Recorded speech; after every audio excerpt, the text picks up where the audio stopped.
સ્વાગત છે તમારું એક નવા વ્લોગમાં. ખુશીના વાળ એટલા નાના છે ને કે એક ચોટલીમાંથી બધા બહાર આવી જાય. આજ હેરસ્ટાઈલ કરવાનું વિચાર્યું. આ હેરસ્ટાઈલ છે ને આખો દિવસ આરામથી રહે, નહીં તો કૂદાકૂદ કરવામાં બધા જ હેર નીકળી જશે. થોડા નાટક કર્યા પછી આ છે એનું ફાઇનલ રિઝલ્ટ. હેરસ્ટાઈલ કેવી લાગી ને એ કમેન્ટમાં જરૂર કહેજો. આગળથી પણ એટલા કવર થઈ જાય ને હેર કે એને આંખમાં પણ નથી આવતા. ખુશી કેવી લાગે છે ને એ જરૂરથી કહેજો.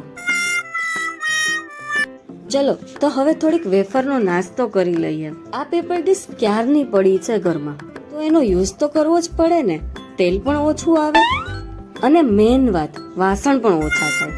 અડદની દાળ સાથે ભાખરી જોડીને ખાવાની કંઈક અલગ જ મજા આવે. એમાં ખુશી ખવડાવતી હોય ને તો હું તો બધું સપાસટ જ કરી જાઉં.